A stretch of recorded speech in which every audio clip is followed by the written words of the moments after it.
लोकसभा चुनाव में अब बस 6 महीने ही बचे हैं और यूपी में एनडीए के खिलाफ इंडिया गठबंधन बन पाएगा या नहीं, इसको लेकर उतार चढ़ाव दाव पेच देखने को मिल रहे हैं। कांग्रेस और समाजवादी पार्टी के तेवरों से तल्खी भी है और इंडिया गठबंधन के भविष्य को लेकर संशय भी। इतना ही नहीं, और तो और अब सपा ने गठबंधन होने की सूरत में पहली बार 65 सीटें अपने पास रखने की बात उछाल दी है, जिसके बाद अब एक बार फिर से सपा और कांग्रेस में तल्खियां बढ़ने के आसार दिखने लगे हैं। लेकिन सवाल ये भी है कि क्या सपा का 65 सीटों वाला प्लान ये कांग्रेस पर दबाव बनाने की रणनीति है या अपने पीडीए पर आत्मविश्वास?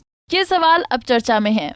लेकिन दोनों की सियासी पार्टियां सपा और कांग्रेस ये जता रहे हैं कि वो अपने बूते सभी 80 सीटों पर चुनाव लड़ने में सक्षम हैं। एक और कांग्रेस प्रदेश अध्यक्ष अजय राय कह चुके हैं कि उनकी पार्टी सभी 80 सीटों पर तैयारी कर रही है, तो वहीं अखिलेश यादव ने अपने लोगों को यूपी की सभी लोकसभा सीटों पर चुनाव लड़ने पर तैयार रहने को कहा है। अगर सपा अपने कहे के हिसाब से 65 सीटें अपने लोगों के लिए रखती है तो बाकी की 15 सीटें क्या कांग्रेस को स्वीकार होंगी? अभी ये भी साफ नहीं है कि आरएलडी, लोकदल, महान दल, अपना दल, कमेरावादी, आम आदमी पार्टी और अन्य सहयोगियों को सीटें सपा अपने कोटे से देगी या कांग्रेस के कोटे से। कुछ भी हो, सीट शेयरिंग के मामले में इंडिया गठबंधन में कुछ भी ठीक नजर नहीं आ रहा है।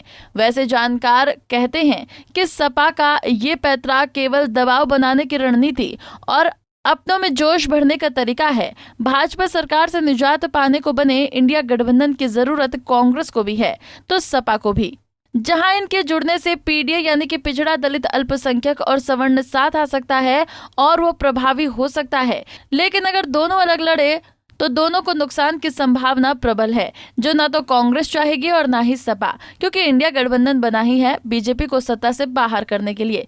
बता दें कि सपा ने इससे पहले बसपा के साथ 2 बार और कांग्रेस के साथ 1 बार चुनावी गठजोड़ किया है, लेकिन सीट बंटवारे से पहले इनकी तल्खी व दाव पेच शायद ही पहले हुए हों। Bureau report, Punjab Kesari TV.